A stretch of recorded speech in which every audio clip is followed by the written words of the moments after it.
Hi, my name is Sam Johnson and I am a voice teacher. Today I will be reacting to and analyzing Aurora performing The Seed live performance vivo. If you are interested in signing up for a voice lesson, go to vocalease.net.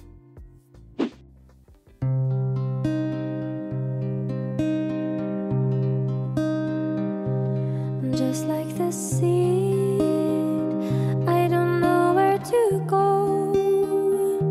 Through dirt and shadow I grow. I'm reaching light through the struggle. Just like the seed. Okay, two things. She is so in it in the performance side of things that anything she's doing vocally, like, almost doesn't matter. That's not true. That's not true. Her voice is sounding really, really lovely, and she's singing in this part of her range that a lot of people have a very difficult time having dynamic range. Like it's usually either really, really quiet all the way through or really loud all the way through. And she's doing it in a very controlled way. And I think because she is so enthralling to watch that I don't really even care about, like, I'm not worried about the technique because I know that I'm going to be just kind of buckled in for a really nice visual performance. And this is kind of the point, is I want to not care about vocal technique. I want for people to be so into their performance that I'm like, whatever, like everything that you are doing is obviously just to serve the performance you're doing, not because you have to do it a certain way. I'm chasing the wonder. Great voice. Myself in slow motion.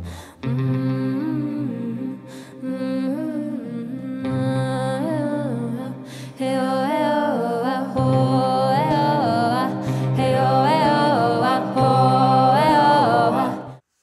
Yeah, there's not much to say about her voice in terms of like, wow, I wish she was doing this, because there's nothing I wish she was doing differently. She's singing in a really lovely way. It's super spoken. Again, I'm just so enthralled by her performance that I mean, I kind of just musically, if I wasn't watching her, I am hoping that it really kind of elevates and that there's a very rewarding climax. But I don't know. I trust that she'll take me on whatever kind of journey she wants to take me on right now. And so while I have these kind of expectations of, yeah, okay, this is starting a little bit, subdued. Pop music usually does kind of go a little crazier as it goes on. I think that might happen, but I think she might also just kind of play with those expectations.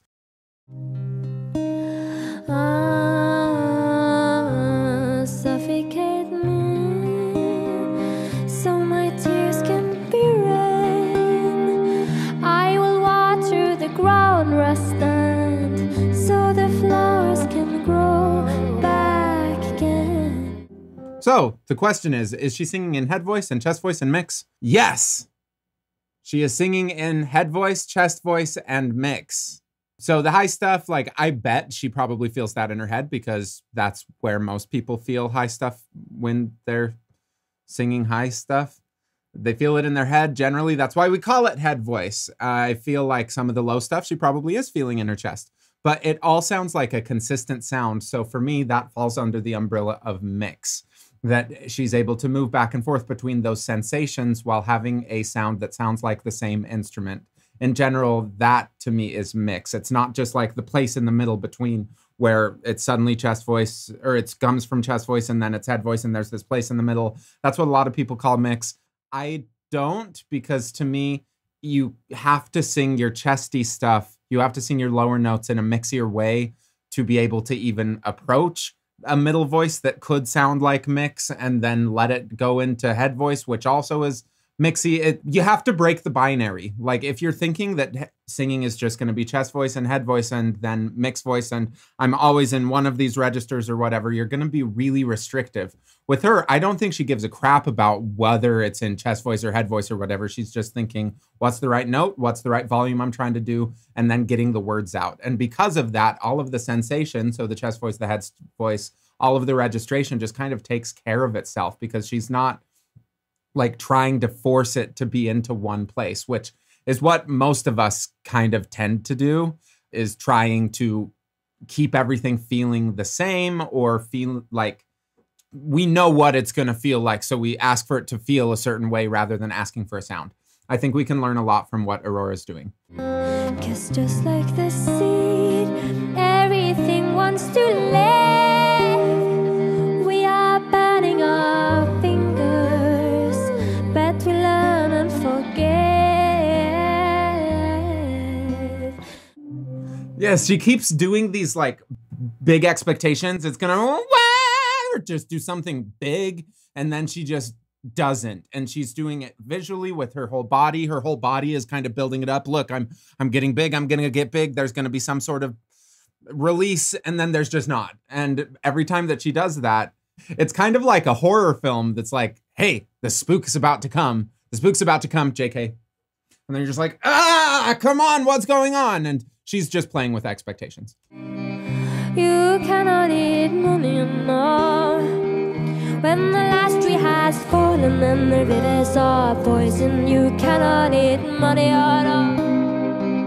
Oh, you cannot eat money at all.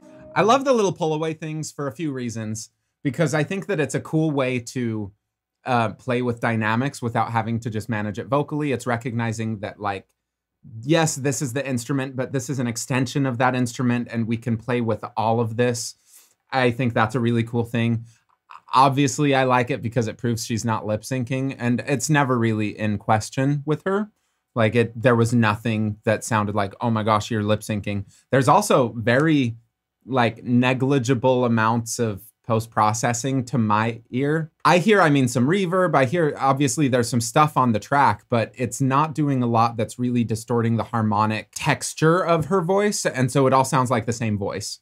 Like the other day I was watching a little bit of the West Side Story, the new one.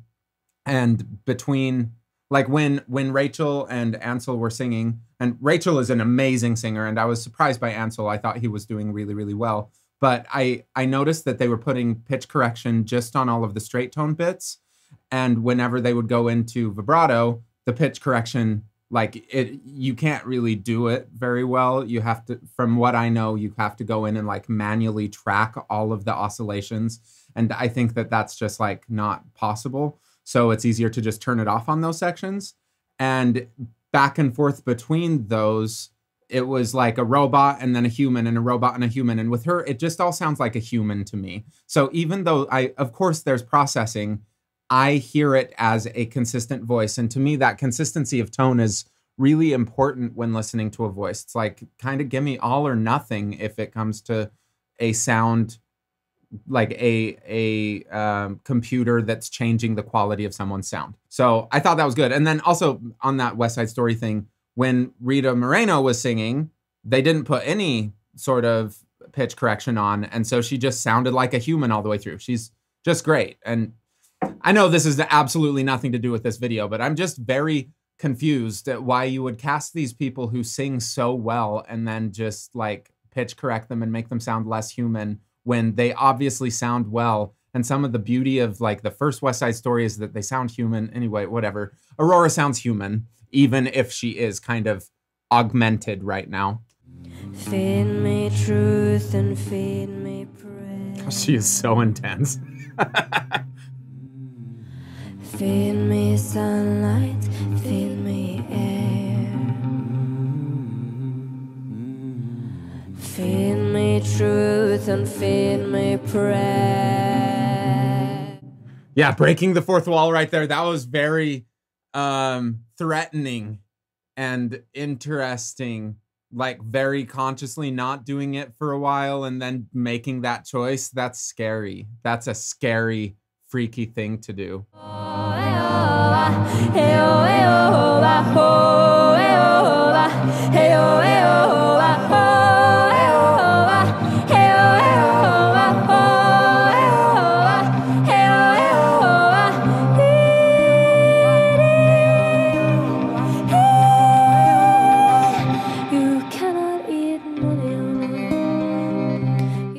That was cool. So it's nice. She's obviously getting like more intense as she goes higher. In general, we're gonna sound louder the higher that we go, just because ears are more sensitive in that range. So she's kind of capitalizing on that to increase, like, just the energy of the song, right? If everything is just the same all the way through, it's boring. And she's not doing everything the same all the way through. She's playing with pitch, with the range that she's singing in. She's playing with layering these different singers, like having all 4 of them singing on this bit.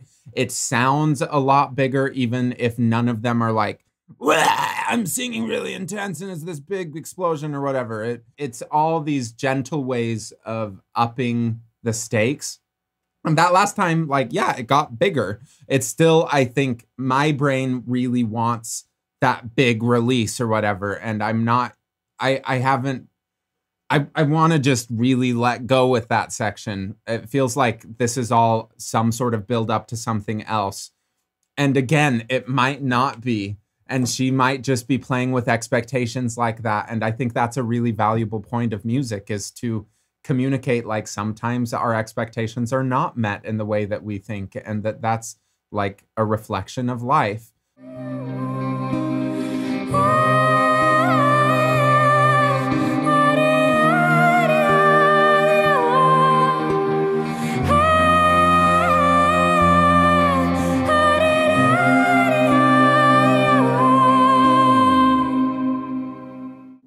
That's very good. That's the kind of song that gets stuck in my head for weeks on end, because I'm always just like, there's this part of my brain that just never feels closure. And so then as soon as, like, even now it's already starting to loop through the da-da-da-da-da-da-da. That has a really difficult time going away for a person like me if there isn't like a firm ending or whatever. I don't know. The weirdest songs get stuck in my head for weeks. Like one time I listened to Call Me Maybe probably 30 times in a row.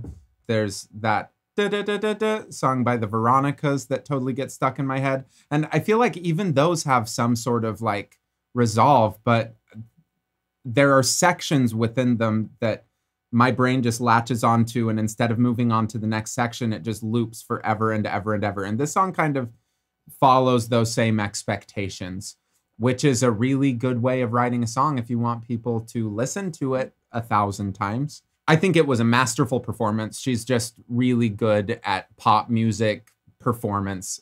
She is intriguing. She is enthralling. She plays with expectations. I am confident the entire time watching her that she knows what she's doing, that vocally she's doing everything by choice, which makes me then not really have to think about the vocals at all and just kind of turn off that part of my brain that's like, yeah, but are they going to make it? And while for me, that part of my brain is like a very conscious thing, like, oh, they just need to do this and this and this and this because that's what I do for my work. I think that everyone has some part of their brain that does that. It's like, yeah, they're competent enough. I don't need to think about this. I can just kind of surrender and listen to them and have fun and go along for the ride. And that to me is the base goal of vocal technique, which she obviously has.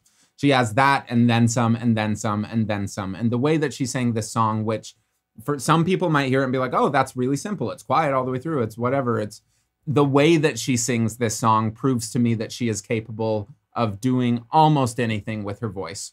If she came into a lesson with me, she would have to kind of guide like, oh yeah, these are the things that I really want to do with my voice, because I don't think that big things would probably stand out to me of like, oh, you need to do this really, really differently, which is fun. And I mean, I think that everyone, even really, really good singers, have those parts of their voice that they're like really insecure about and stuff. So there probably is something that she like would want to work on with some sort of voice teacher or some sort of insecurity. I don't know, but she probably has done that a lot. She sounds just so capable.